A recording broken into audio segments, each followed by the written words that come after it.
불가능하다고 생각하는 거는 아주 제일 나쁜 거예요. 내가 생각해 뭐 불가능하죠. 그런 것도 있죠. 그러나 불가능하다는 게 전제가 된 어프로치는 잘못된 것이다. 그러니까 나는 지금까지도 그래요. 뭘 하다가 막히면은 바이패스가 아니고 뚫고 가는 겁니다. 네. 난 그렇게 살아왔어요. 그 성공을 하는 데에는 불가능을 너무 의식하지 않는 게 좋겠다. 나는 그 월급을 받고 산 사람이지만은 한 번도 내가 월급적이라는 생각을 해본 일이 없어요. 나는 날 위해서 일을 하지 회사를 위해서 일한 일도 없고, 나를 위해서 내가 열심히 했고 나를 위해서 뭘 했어요. 그러니까 내가 한 결과는 전부 결과는 내 것이지 남의 것이 아니다 이거죠.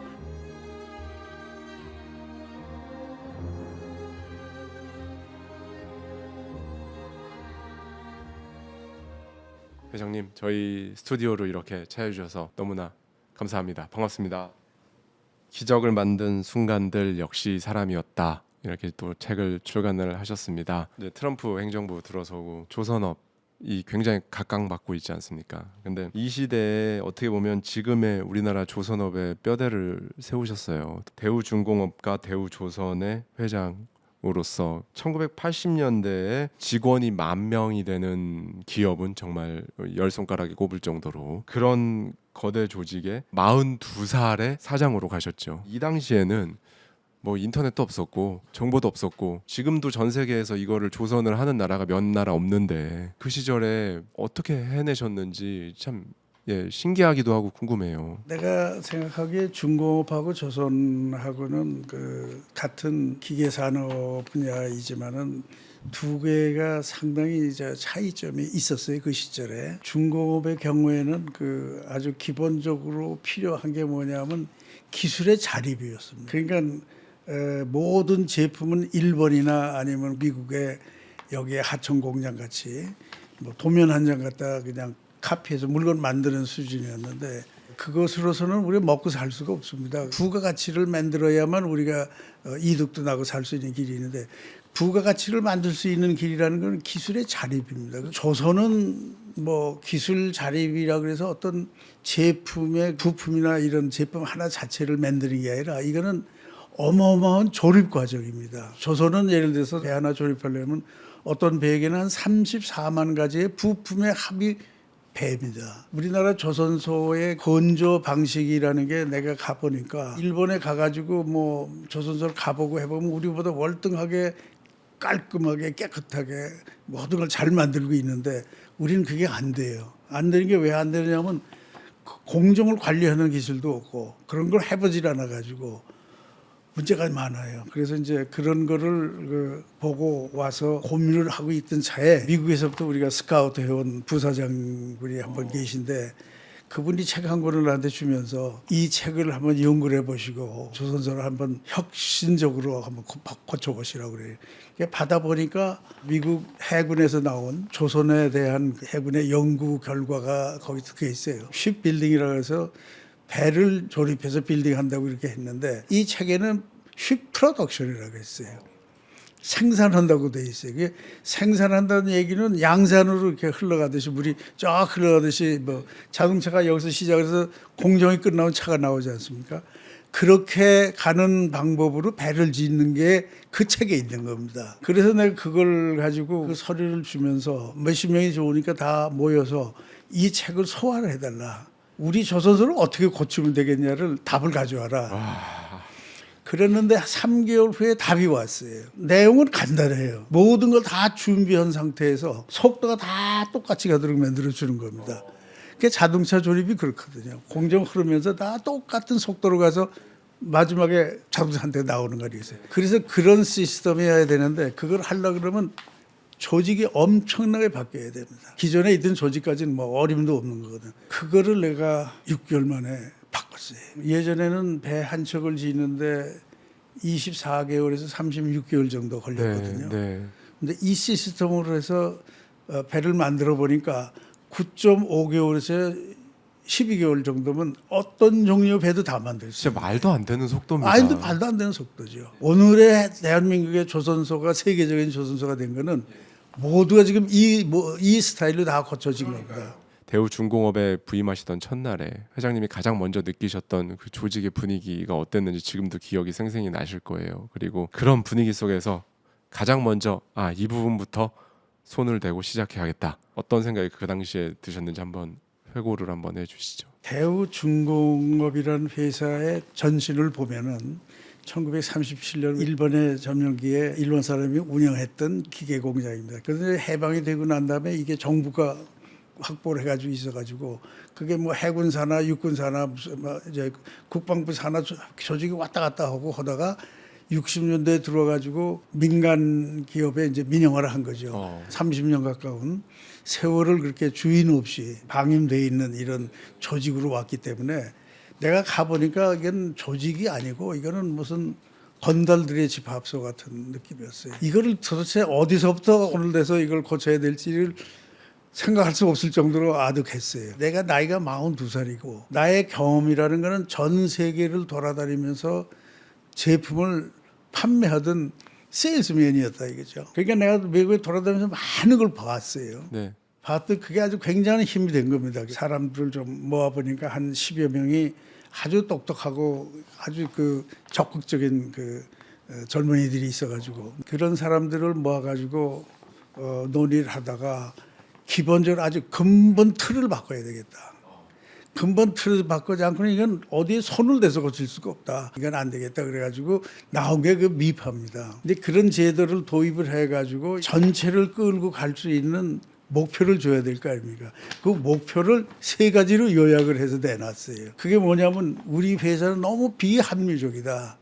뭐든 합리적으로 하는 게 아니라 중구난방으로 하는 게 합리성이 없다. 경제성이 없다. 그다음에 능률이 없다. 그 능률이 없고 뭐 이러니까 삼비 추방운동이라는 걸 시작을 했어요. 삼비라면 사실 걸면 다 걸리게 돼 있는 거죠. 그래가지고 그걸 근거로 해서 조직을 조여가기 시작을 한 겁니다.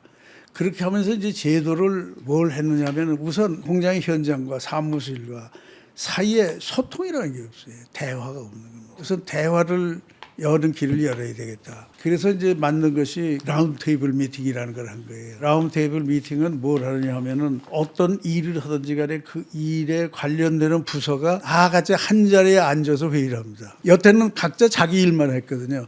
근데 그걸 통합을 해가지고 뭐 하나 진행하려고 그러면 거기에 관련되는 부서 사람 다 와라. 각자 의견을 듣기 시작을 했어요. 이런 그 라운드 테이블 미팅을 한 게 아주 성공적이었습니다. 그래서 이제 소통이 되기 시작을 하니까 질서가 조금씩 잡혀가는 것 같아요. 80년대. 80년. 그게 80년입니다. 그게. 그때는 뭐 완전히 경직된 상명하복의 그 권위적인 직장 문화. 직장 문화. 예. 그래서 그걸 하면서 거기에서 부서 간의 장벽, 상하 간의 장벽 이런 거를 허무는 걸 했어요. 근데 그렇게 해가지고 좀 소통이 되다 싶었는데 조직이 가지고 있는 그 큰 문제점의 하나가 뭐냐면 하위 상달이 안 됩니다. 밑에서 보고를 하면은 중간에 있는 간부들이 닦으시면은 뭐 그만이란 말이에요. 현장에 일어나는 걸 아무도 몰라요. 그래서 내가 한 것이 뭐냐면 대리와 과장만 모여라 그랬어요. 부장부터 배제를 시킨 겁니다. 대리와 과장들하고 얘기를 해보면 아주 소통이 잘 되고 실무자들이니까. 뭐 얘기하면 뭐 내용 뻔하게 파악하고 있고 이렇게 정확하게 회사를 아는 젊은이들이 많은데 이걸 그냥 깔고 뭉개고 위에서 그냥 하고 여기서 어떻게 똑똑한 친구가 나와가지고 막 건의하고 그러면은 새싹 나오면 발로 밟아 죽이듯이 밟아 죽였다고요. 이게 하여튼 대단히 위험한 조직의 상태였어요. 이거를 소통을 하는 데서 성공을 했어요. 그래서 대리와 과장들을 모아놓고 회의를 하고 그 회의 결과를 임원회의에 가서 내가 발표를 했어요. 우리 회사에 문제가 이런 거 있다. 아무도 안 웃는 사람이 없어요. 그게 우리 그 내가 처음 80년대에 갔던 대우중공업의 현실이었습니다. 거기에서부터 시작해가지고 1년 만에 완벽한 소통이 되는 아주 딱 짜임새 있는 회사가 됐습니다. 그 당시에 정말 그냥 무에서 유를 뭐 솔라, LX, 스톰엔진, 철도 차량 이름만 들어도 어렵습니다. 지금 봐도요. 회장님이 거쳐오신 사업 하나하나가 그 자체로 한편의 큰 장르라고 저는 생각이 드는데 그 많은 사업들 중에서 지금 이 순간 제일 그래도 먼저 딱 떠오르는 한 장면이 있다면 어떤 장면일까요? 뭐 그거는 뭐 다 똑같이 고생을 오래 했지만은 내가 그 가장 아끼고 정말 사랑한다고 얘기할 수 있는 게 솔라 프로젝트입니다. 솔라 프로젝트는 1년에 우리가 50대 100대 생산해서 팔던 거가 오늘 현재 한국의 솔라라는 기계가 1년에 2만 5천 대 3만 대씩 생산합니다. 근데 그게 완벽한 한국의 기술입니다. 거기 들어간 엔진도 우리 국산화한 엔진으로 모든 걸 다 이렇게 국산을 해가지고 완벽한 한국의 자립 기술이에요. 그게 뭐 전 세계 메이커 중에 뭐 아마 4-5개 중에 들어갈 겁니다. 지금 해주시는 말씀들은 한 최소 50년 전 이야기이고 뭐 이렇기 때문에 진짜 아무것도 없을 때 이때 동남아도 우리나라보다 웬만하면 다 잘 살았을 거예요. 이때는요. 동남아 잘 산 정도가 아니죠. 필리핀이 그때 당시에 장충 체육관 저주 그러지 않았습니까? 그러니까 내가 그 경험을 한 걸로는 철저히 72년까지 해외에 다니면서 세일즈하러 다니니까 내가 해필 이런 한국 같은 나라에서 태어났냐. 정말 참 그 비관적이고 그랬어요. 근데 1973년부터 전 세계에서 한국의 위치가 달라지기 시작하는 거예요. 73년부터. 73년부터 한국이 국제사회에서 조금씩 이제 인정을 받기 시작하는 겁니다. 뭘 가지고 내가 이걸 판단하느냐 하면은 동남아시아에 가서 뭐 장관을 만나서 뭘 얘기를 한다든지 만나주지도 않아요. 어디 가서 뭐 말 걸쳐봐야 듣지도 않는다고요. 73년이 되니까 그러니까 뭐 만나준다는 거죠. 71년, 2년 이때는 남아프리카 공화국에 가면 호텔에 체크인을 못했어요. 옐로우 칼라라고 그래서 외국에서 편지가 오면은 서울 코리아 저편 이러고 들어왔으니까. 한국은 완전히 일본의 일부라고 생각을 해서 일본 안에 서울 코리아가 있다고 이렇게 지금 돼 있는 거죠. 그런 시대가 우리 한국이 시작한 시대입니다. 대우조선에 딱 부임하셨을 때 노사 갈등이 극에 달해 있었다고 회고를 하고 계세요. 이걸 어떻게 푸셨나요? 노조와 이거를요. 그때 당시에 내가 3월 1일 날 가가지고 한 6개월 동안 직원들한테 회사를 알리는 교육을 쭉 하는 과정에 있었고 그때 직원들한테 엄청난 희망을 주었습니다. 그 희망이라는 건 다른 거 없어요. 우리가 지금 이렇게 나른하게 있을 때가 아니고 우리가 일을 찾아야 된다. 일을 찾기 위해서는 우리가 준비해야 되지 않느냐는 정신부터 시작을 해가지고 거기에 이제 이 직원들이 희망을 갖기 시작한 겁니다. 우리 철조망 하나 건너편에 이천전기라고 전기 회사가 있는데 그 회사에서 노사 분기가 벌어진 거예요. 우리 회사도 운동장에서 한 5,600명이 모여가지고 웅성웅성하기 시작을 했는데 임원들이 손을 못 대고 그냥 방관하고 있는데 나는 서울 사무소에 있었고 전화가 와서 내가 가보니까 그런 상황이에요. 그래서 어떻게 하고 있느냐 그랬더니 대답들을 못 해요. 대책이 없는 거예요. 그거 나만 쳐다보는 거예요. 그래서 내가 이대로 하면 어떻게 하실 거냐 그랬더니 말들을 못 해요. 그래서 내가 나갑시다. 그리고 현장을 가자고 그런 거예요. 그 현장을 뛰어 들어갔어요. 뛰어 들어가서 왜 이러느냐? 이유가 뭐냐? 그랬더니 뭐 어쩌고 저쩌고 그래. 그랬더니 저희들끼리 논쟁이 벌어졌어요. 그 논쟁이 뭐냐면 사장이 이제 와서 몇 달 됐냐? 사장한테 왜 이게 책임을 물을 일이 아니다. 그래도 사장한테 우리한테 희망을 주지 않았냐? 우리가 기다려보자 희망을. 그래가지고 저희들이 헤어졌어요. 그래서 파업이 없어졌다고요. 그게 내가 노조를 겪는 데서 첫 번째 내 경험입니다. 그러니까 노조라는 것이 상대적으로 적대하는 조직이 아니고 협조하는 조직이라는 걸 나는 그때 알았어요. 그러니까 우리는 왜 기업 사회에 이게 분쟁이 있느냐. 제일 중요한 거는 대화가 없어서 그런 겁니다. 둘째는 뭐냐면 회사의 소상한 일을 종업원들이 몰라요. 내가 늘 이런 예를 듭니다. 대우 다니는 사람, 현대 다니는 사람, 삼성 다니는 사람 셋이서 졸업하고 입사를 해서 3년 만에 셋이서 만났어요. 만나가지고 이제 뭐 얘기들 하기 시작을 하니까 막 자기 회사의 자랑들을 하는 거예요. 네네. 근데 거기 앉아있는 한 친구는 할 얘기가 없는 거예요. 회사에 아는 게 없으니까. 그런데 내가 보니까 그 회사는 얼마 안 있다가 망하다시피 됐어요. 그게 뭘 의미하느냐. 회사가 대외적으로 돈 많이 써서 홍보지 않습니까? 국민을 상대해서 홍보하는데 효과가 얼마나 있느냐. 그거보다도 중요한 거는 직원들한테 회사를 정확하게 알리는 게 더 큰 효과예요. 그래서 직원들이 회사를 정확하게 알면 많은 수만 명의 직원이 나가가지고 누구 한두 대화를 해도 회사를 보호하고 회사를 위해서 대화를 할 수 있는 능력을 갖게 해주잖아요. 내부의 홍보가 중요한 겁니다. 알리는 것 중에 제일 중요한 게 뭐냐면 사장이 정기적인 아니지만은 그래도 간헐적으로 전부한테 회사를 알리는 프로세스가 필요하다 이런 얘기죠. 진짜 인상적입니다, 회장님. 그 회사를 외부로만 밖으로만 홍보하는 게 아니라 정작 중요한 거는 내부 홍보가 훨씬 더 중요합니다. 내부 홍보가 훨씬 더 중요하다. 기업을 경영하는 사람들의 마음의 여유가 거기까지 미치지 못하는 게 지금 현실이기 때문에 나는 그걸 철저하게 했어요. 내가 그 노사 관계는 한국에서 흔히 얘기하는 3대 악질 노조가 있는 회사의 사장을 다 해봤거든요. 결론은 대화예요. 내가 그 한국중공업에 가니까 한국중공업도 아주 그 굉장히 사내에서의 그런 문제가 아주 굉장히 단절돼 있고 그 극한적인 이런 회사였는데 결국은 나 혼자 단상에 앉아 있고 450명이 강당에 쫙 들어앉아 있는데 한 6시간 정도를 토의를 했어요. 토의를 하면서 질문을 받았는데 수백 개의 질문을 받았는데 6시간쯤 되니까 질문을 한 사람이 없어요. 그래서 아니 왜 질문을 안 하느냐, 더 할 얘기 없냐 그랬더니 대답을 안 해요. 그래서 고맙다 그랬어요. 내가 정말 참 고맙다. 이런 시간을 우리가 가질 수 있었다는 게 우리 회사를 위해서 얼마나 다행한 일이냐. 여러분들이 내 얘기가 이해가 된 걸로 나는 알겠다.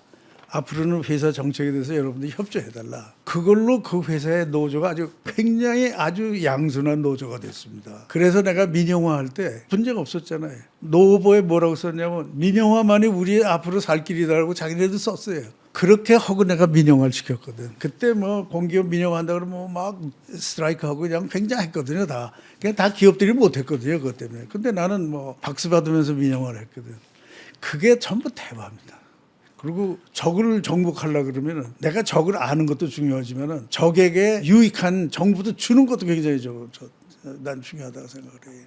회장님 곁에 오래 남은 사람들에게는 지나고 보니 어떤 공통점이 있었는지 한번 말씀해 주시면 좋을 것 같습니다. 같이 내가 일하는 사람들은 예스맨이 아니었어요. 나는 예스맨하고 일하는 걸 상당히 싫어합니다. 내 의견에 자기의 의견을 말할 수 있는 사람이 내 주변에 많았어요. 그게 내 힘이었습니다. 그래서 그 사람들이 자기 의견을 제시해줘서 그게 받아줘질 때 그 사람한테 주는 용기라는 건 또 대단합니다. 또 한 번 자기가 챌린지 하겠다는 용기도 생기고 또 적극적으로 참여하겠다는 용기도 생기고 아무것도 아닌 것 같지만은 엄청난 힘을 만드는 근본이 됩니다. 내 비서를 한 사람들도 참 자유롭게 나한테 얘기합니다. 아유 회장님 그러시면 안 돼요 그러거든요.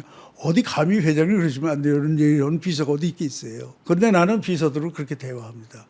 그래 왜 안 되냐 이건 뭐가 잘못되냐. 아 이런 면에 회장님이 하시면 그건 되겠습니까. 들어보면 옳거든요. 그래들 얘기가. 그러면 안 되겠네 이러고 지나갑니다. 그게 내가 생각하기에 내가 사는 데에서 내가 가장 마음이 편하고 행복한 시간을 보내는 순간들입니다. 다.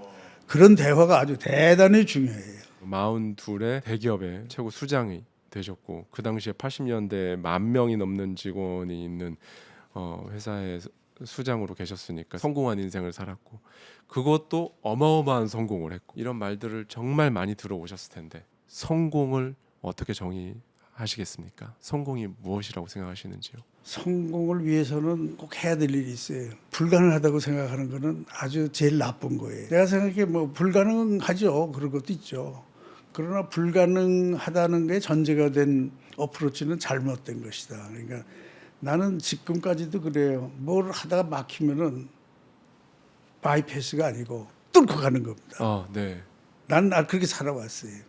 뚫고 가는 거예요. 그 성공을 하는 데에는 불가능을 너무 의식하지 않는 게 좋겠다. 그렇다고 해도 불법을 하자는 건 아니에요. 또 하나는 그 성공을 하려고 그러는 사람은 반드시 목표가 있어야 됩니다. 목표 없는 사람이 성공이라는 게 말을 쓸 수가 없어요. 내가 뭐 어떻게 하겠다는 게 있어야 되는데 그거 뭐 가까워도 좋고 멀어도 좋고 이게 커도 좋고 적어도 좋아요. 근데 그거 없는 사람은 성공을 할 수가 없죠. 그러니까 내가 보기에는 목표 의식과 그걸 하겠다는 아주 강력한 그 의지. 그래서 우리가 대우에서 가지고 있었던 것 중에 하나가 보면 창조, 도전, 희생 이 세 가지를 가지고 우리는 살았거든. 창조를 한다는 건 뭡니까? 새로운 개척을 하자는 거거든. 뭐 예를 들어서 우리가 난 전 세계를 뭐 129대 이상 나라를 돌아다니면서 내가 비행기 탄 걸 다 따지면 450만 마일이 넘어요. 지구를 만 바퀴 돈 거예요. 그렇게 다니고 하면서 개척, 의지 이런 것이 있기 때문에 했지 그냥은 안 되죠. 나는 그 월급을 받고 산 사람이지만은 한 번도 내가 월급쟁이라는 생각을 해본 일이 없어요. 나는 날 위해서 일을 하지 회사를 위해서 일한 일도 없고 나를 위해서 내가 열심히 했고 나를 위해서 뭘 했어요. 그러니까 내가 한 결과는 전부 결과는 내 것이지 남의 것이 아니다 이거죠. 회사 것이 아니다 이거죠. 그 결과는. 그러니까 그런 생각을 해서 난 항상 그냥 뭐 시켜서 하는 것보다는 자기가 그냥 스스로 하는 게 좋은데 스스로 하는 것보다는 즐거워서 하는 게 더 좋다 이거죠. 그러니까 요즘 아이돌들이 많이 나오는 건 다 즐거워서 하는 아이들이거든요. 걔네들이 아주 정말 특출한 아이들이 나오는 게 즐거워서 하는 겁니다. 그걸 예를 들어 돈을 받았으니까 내가 해야 된다면 그런 행위가 나올 수가 없어요. 그러니까 나온다는 건 그게 즐거워서 하는 거거든요. 거기에서 온 에너지 때문에. 그래서 이제 그런 거가 있어야 되지 않느냐 이런 생각을 합니다. 그냥 평범하게 생각을 하고 평범하게 살면은 이룰 수가 없습니다. 분명하게 자기가 가고자 하는 목표와 거기 목표 도달을 위한 의지가 분명하지 않고는 안 돼요. 네, 회장님 긴 시간 동안 정말 어디 가서 듣기 힘든 이런 좋은 말씀들을 나눠주셔서 다시 한번 감사드립니다. 고생하셨습니다. 아닙니다. 고맙습니다. 감사합니다.